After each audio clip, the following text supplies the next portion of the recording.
بسم الله الرحمن الرحیم. یک بار دیگر به همگی خواهران عزیز خیلی گفتم. امروز باز روز عقیده، درس عقیده و درس فقه می باشد و فقه رو ما از موضوع های روزه و رمضان شروع کردیم. درس عقیده در درس گذشته ما درباره امام نهم و هشتم، درباره علی رضا که در غریبی می میرند و درباره محمد جواد که در 25 سالگی خیلی در جوانی میمیرند صحبت کردیم. امروز درباره سه آخران امامان 12 گانه صحبت میکنیم که سبحان الله خواهران عزیز، درباره همین امام ها از اینکه خیلی در یک زمان زندگی داشتن که از هر طرف داشتن اینها رو تنگ میکردن یا گفتیم خیلی در محدودیت زندگی کرده بودن. حتی در کتاب های خودی شیعه ها هم معلومات نیست، یعنی خیلی دربارهشان معلومات کم است و از اینکه معلومات خیلی کم است من خواستم درباره هر سهشان یک باره کوتاه صحبت کنیم. بعد از این گذاریم به درس فقه و الله نصیب کرده باشد سه شنبه آینده دوام درس طحاوی رو که در آخران های کتاب بودیم باذن الله دوام میدهیم. امروز درباره امام دهم و 11 و 12 که در نزد شیعه ها گویا امام مهدی 12 آنها هستند صحبت میکنیم. امام دهم علی هادی می باشند. علی هادی پسر محمد جواد که درباره جواد درس گذشته گفته بودیم. خواهران عزیز، علی هادی همگی 42 سال زندگی کردگی هستند. از سال 212 هجری تا 254 هجری که در وقت خلافت متوکل پسر معتصم پسر هارون الرشید، یعنی درباره ببخشید در زمان نبیره هارون الرشید زندگی کرده بودند و در نزدیکی مدینه بودند و خلیفه متوکل میگوید علی هادی به نزدیکی من بیاید، یعنی به عراق بیاید و در شهر سامیرا جای میدهد، ولی با محدودیت، یعنی چنان محدود بودند که حتی میگویند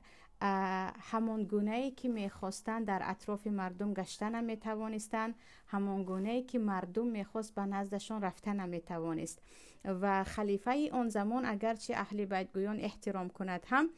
متوکل از آن ترس داشت که اینها همگی یک جایه می شوند و شورش بر علیه خلیفه می کنند و باره به متوکل خبر می شود که این علی هادی انسان عادی نیست، هم عالم است هم سخاوتمند است مثل پدر و بابایان است که اینها از زادگان پیامبر از فاطمه و از علی هستند، هم در اخلاق و هم در تمام خصلت‌های خوب انسانی مثل او کسی را یافته نمیتوانی. سپس متوکل به نزد علی هادی لشکرانش را یا گفتیم چند نفر را میفرستد که بروید و به نزد من بیاورید. وقتی میروند میبینند که علی در بالای خاک نشسته و در عبادت هستند، یعنی در کتاب اهل سنت است این قصه. در بالای جای نماز هم نه، در خاک نشسته به الله دعا میکنند و وقتی این کارگران متوکل یا خادمانش میگویند تو رو خلیفه فریاد کرده ایستاده است، علی هادی می آید و میبیند که در نزد متوکل نوشابه هست، در بعضی از روایت ها حتی میگویند شراب بود. وقتی به علی دراز میکند علی میگویند خلیفه من اصلا نخوردم و به خون و به گوشتم آمیخته نشده است، من نمیخواهم از این بخورم و سپس یک چند بیت شعر میگویند علی هادی که آنجا ملخص بیت این است که در هرچی از طرف یا گفتیم در ناز و نعمت زندگی کردی هم باز جایت خاک است و این جسمی که امروز اینقدر پرورش میکنی با ناز و نعمت و با 1001 لباس های گرانبها و خوردنی میرود زیر خاک و طعمه کرمان میشود. سپس میگویند متوکل گریه میکند و اطرافیانش و با یک پولی خیلی زیاد تقریبا 4000 تنگه طلایی که هر گرمش از 4 گرم زیاد است هدیه میدهد و علی را به خانهش میگسیلاند. ولی علی هادی این سنت اهل بیت بود که هر پولی که به دستشان می آمد و کمبغلان و اطرافیان از آن همیشه صدقه میکردن و انسانهای قرضدار از اهل بیت پیامبر میپرسید که کجاست نبیره های حسن و حسین، نبیره های پیامبر صلی الله علیه و سلم که به ما در قرضمان کمک کند و همیشه در کمک قرضداران بودند. ولی علی هادی هم در 42 سالگی در همون شهری که متوکل گفته بود در همین جا زندگی میکنی، از اینجا جای نمیروی، در آنجا زندگی میکنند و در 42 سالگی وفات میکنند. یعنی از همون شهر بیرون نمیبرایند و در 42 سالگی وفات میکنند. و بعد از ایشان پسرشان امام 11 هم است که حسن عسکری هست و یکی از لقب عسکری بودن حسن این است که هادی یعنی هدایتگر میدانید، هدایتگر انسان صالح.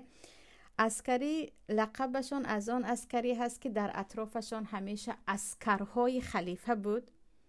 و اجازه نمیداد که شاگردانشان یا گفتیم دوستدارانشان به حضور به مشکلی با این فرزند پیامبر رفت و آمد کنند. یعنی همیشه در احاطه یا گفتیم در یک محدودیت عسکران بودند. در بعض روایت ها در شهرکی که در آنجا جای عسکرها بود آمده است، اما اکثریت روایت ها یا گفتیم راجحش این است که از اینکه در احاطه عسکرها بود، خانهشان، رفت و بیایشان همشان زیر نظارت بود، لقبشان عسکری هست. و بیچاره حسن در 28 سالگی میمیرند. در هر دو هم اگرچه در کتاب های اهل سنت اینقدر فهمیده نمیشود که چگونه مردند، اما در نزد شیعه ها میگن اینها هر دو هم با زهر مرده بودند. یعنی در 42 سالگی در 28 سالگی هر دو رو هم زهر داده کشته بودند که خیلی میدانید از نامردی بعضی دشمنان علل خصوص صاحبان کرسی و سلطنت این است که دشمنان خود را با زهر میکشند تا که شرمنده نشوند. و 11مین امام حسن عسکری از اینکه 28 ساله میمیرند و تقریبا حتی با مردم رفت و آمدشان خیلی محدود بود، دربارشان معلومات خیلی کم است، بجز اینکه مثل پدر و بابایان خود اهل صلاح بودند و از صالحین زمان خود بودند. ولیکن پسرشان محمد مهدی هست که این محمد مهدی رو شیعه ها میگویند این همون مهدی منتظر هست که چگونه که هم در کتاب اهل سنت هم حدیث آمده است، هم در خود کتاب های شیعه ها، لیکن حدیث صحیح هست که پیامبر صلی الله علیه وسلم میگویند یکی از نزدیک شوی نشانه های روز قیامت این است که مرد می آید، نام او نام من است، نام پدرش نام پدر من، و او زمین را بعد از اینکه همه جا پر از ظلم بود پر از عدل میکند. یعنی زمین را با عدل و عدالت حکمرانی میکند. و درباره انشاءالله امام مهدی الله نصیب کرده باشد در عقیده طحاوی اگر نباشد، یعنی امام مهدی چگونه شخصیت در نزد اهل سنت و جماعت هستند، انشاءالله حتما یک صحبت مفصل وسیع خواهیم کرد. اما همین پسری حسن عسکری که 255 هجری تولد می شوند و شیعه ها میگویند این هنوز هم زنده هست، برای آنکه در روایت ها آمده است که وقتی پدرشان 28 ساله می میرد این کودک را مادرشان و نزدیکانشان پنهان میکند که یکی حکومتداران این را هم نکشند و در زیر زمین خانهشان یا ته خانه میگوییم ما روزها پدول میگویند، در آنجا پنهانش میکنند، به کسی نشان نمیدهند. و همین گونه نشان ندادن این کودک یا پسر حسن عسکر این گونه یک خرافات در زمان شیعه ها آن زمان تا حاضر پیدا میکند که گویا که با همین مهدی پنهان شد و در آخر زمان از همان پنهانگاهش بیرون میبراید یا پناهگاهش بیرون میبراید. و یعنی دربارش خیلی خرافات های زیاد در شیعه ها هست که بعضی ها میگویند به خواب بعضی از صالحین می آید یا به نزد بعضی ها آمده صحبت میکند و از او مدد میپرسند، میگویند او معصوم است، یعنی هیچ گناه نکرده است، به گناه دست نزده است و او رو همچون وسیله یک شرک اکبری که در آنها هست بین خود و بین الله قرار میدهند که اما اون مهدی که آنها میگویند در نزد اهل سنت آن مهدی نیست. در نزد اهل سنت انسان عادی که در زمان خود است، یک باره او را مردم بیعت میکنند و مهدی اعلان میشود که انشاءالله دربارش در نزد اهل سنت گفتیم صحبت میکنیم. همین گونه آخران امام محمد مهدی پسر حسن عسکری هست که شیعه ها میگویند او هنوز هم زنده است. 1440 سال گفتیم یا 1400 سال این جانب گویا که او در چی است، در تخانه هست و سال را شاید خطا حساب کرده باشم خواهرام، و در آخر زمان او بیرون می براید و او زمین را با عدل پر می کند. اما درباره مهدی که پسری همین حسن عسکری هست معلومات تقریبا وجود ندارد، چون گفتیم در کودکی ایشان را پنهان میکنند که مبادا مثل پدرش کشته نشود. این بود 12 امام اهل شیعه که خیلی گفتم اینها زادگانی پیامبر هستند، اینها از نسل پیامبر هستند. در نزد ما اهل سنت و جماعت هم امامتی خاص خود را دارند، ولی اینها انسان بودن، اصلا به درجه پیامبری پیامبری صحابگی نرسیده بودند. آره حضرت علی دربارشان خواندیم، حسن، حسین، علی سجاد یا زین العابدین، پسرشان محمد باقر و جعفر صادق و موسی و کاظم و علی رضا، درباره همشان خواندیم. اما اینها چگونه که شیعه ها میگویند اینها معصوم نیستند، از دست اینها هم گناه می آمد. ولی خیلی گفتم از اینکه همون زمان خیلی حکومت آن زمانه، چه خلافت خلیفه های اموی، چه خلیفه های بنی عباسی، بجز یک مقدار کمی با این اهل بیت دشمنی داشتند و هر لحظه می توانست جنگ بین خلفا یا گفتیم حکومتداران و طرفداران اهل بیت شود. اینها را همیشه گویا در یک زندانی کردن مخصوص یا در خانهشان یا در یک شهر و آنها تماما محدودیت کردن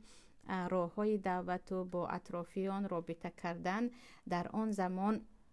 در همه جا پیاده شده بود و دربارهشان برای همین خیلی و خیلی معلومات پیدا کردن مشکل است. ولی الحمدلله چه خیلی گفتم، چه از تاریخ بغداد باشد، چه از سیر اعلام نبلا باشد یا بعضی از کتاب های دیگر دربارشان تا توان من برای شما یافتم و نقل کردم. الحمدلله که این سرگذشت ها رو به آخر رسانیدیم و انشالله درس دیگر کتاب عقیده را دوام میدهیم.